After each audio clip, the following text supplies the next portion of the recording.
If you looked at my beige sweater and boring desk, you would never guess that I held the survival of the entire country inside a basic spreadsheet.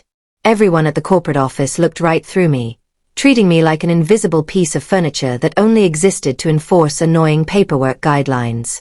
My arrogant supervisor assumed I was completely clueless, entirely unaware that my real salary came from a department that did not legally exist.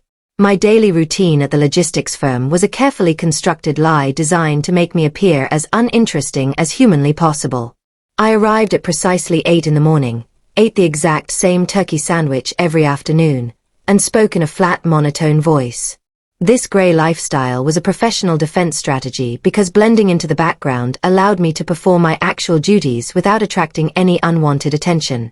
My overbearing manager Vance spent his days parading around the office in expensive suits while looking for reasons to humiliate the staff. Vance viewed our shipping department as his personal playground and constantly targeted me because I refused to participate in his shallow office games. He frequently mocked my dedication to safety regulations, entirely unaware that those exact protocols prevented massive national disasters on a daily basis. The friction peaked on a Tuesday afternoon when Vance suddenly marched into my workspace demanding my personal government-issued computer for a corporate presentation. His own machine was experiencing technical issues, and his massive ego refused to let him delay the regional meeting. I firmly informed him that my device contained highly classified system records that were absolutely not formatted for public viewing, but he simply laughed at my warnings. Vance assumed our company only distributed standard automotive components like mufflers and brake pads to local manufacturing plants across the region. While 60% of our inventory was indeed completely legitimate, the remaining portion consisted of decommissioned military hardware and volatile chemical compounds. My true position was a high-level government liaison responsible for routing lethal payloads through hidden pathways that did not exist on any public map. When Vance snatched the computer from my desk, a cold and calculated thought entered my mind as I realized he was marching toward his own destruction. He wanted to display my private files on the massive conference room screen to humiliate me in front of the entire 30-person staff. I chose not to engage the emergency lock button, intentionally leaving the active biometric connection running as a silent trap. The glass-walled meeting space felt suffocatingly tense as the entire workforce gathered to watch Vance deliver his grand quarterly strategy presentation. I stood quietly against the back wall, keeping my hands inside my jacket pockets where my rugged satellite communications device rested securely. Vance smugly connected the video cable, projecting my active operating desktop directly onto the massive 80-inch high-definition monitor for everyone to see. Vance droned on for several minutes about corporate synergy before deciding to publicly investigate my active workspace to prove I was lazy. He minimized his slideshow and hovered his mouse cursor over a hidden background application labeled Secure Node Alpha 7. I loudly warned him to stop, but his desire to mock me overcame his judgment, causing him to click the icon and maximize the window. The entire room fell into a dead silence as a high-resolution satellite map of the eastern coastline filled the massive display panel. Bright crimson vector paths illuminated the screen, highlighting a live tracking prompt that detailed an active convoy transporting unstable tactical warheads. The bold red letters explicitly stated that the payload was classified under strict government secrecy, revealing a top-secret military operation to 30 completely unauthorized civilians. Vance stared blankly at the screen, chuckling nervously because his narrow mind assumed I was merely playing a complex military video game during work hours. He even zoomed closer to the map, broadcasting the exact highway rest stop where a defenseless transport truck was currently parked. This total security breach meant that highly sensitive government intelligence was now completely exposed, forcing me to initiate the primary containment protocol.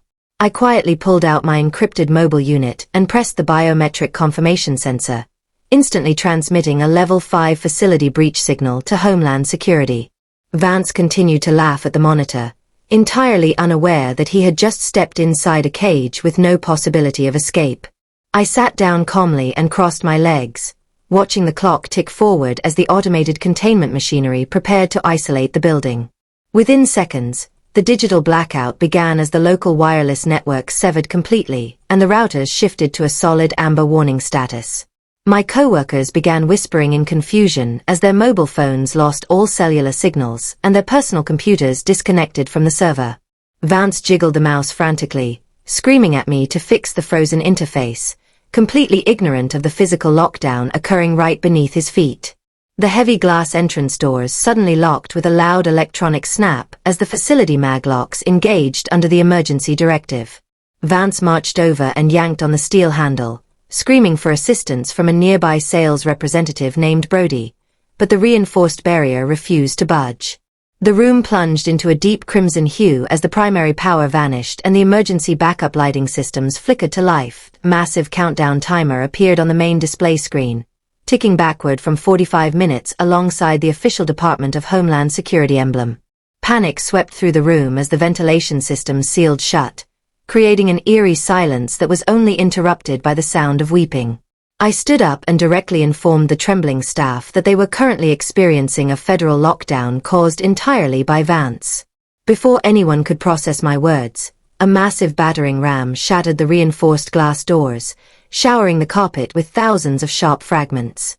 6 heavily armed tactical operators wearing black body armor and solid face masks poured into the room with their weapon lasers dancing across the walls.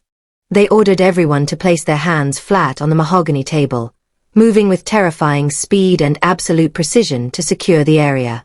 Vance tried to scream about his executive authority, but the lead commander instantly grabbed his collar and slammed his face directly into the hardwood surface. The secondary operator moved down the line to inspect my position, immediately identifying my rugged government device and ordering me to stand up safely. My stunned colleagues watched in absolute disbelief as the soldiers treated the boring compliance lady with the highest level of professional respect. I looked down at Vance and officially confirmed that he was the sole individual responsible for the illegal transmission of classified national defense data. The operators hauled him to his feet in zip ties, dragging his weeping form out of the building to face a lifetime of federal imprisonment.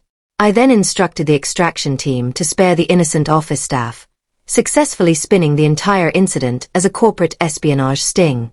The remaining workers eagerly signed the strict non-disclosure agreements, relieved to keep their jobs while accepting me as their permanent new site director.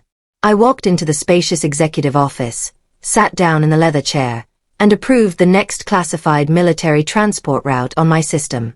Vance wanted everyone to see his power, but he learned too late that the most dangerous person in the room is always invisible.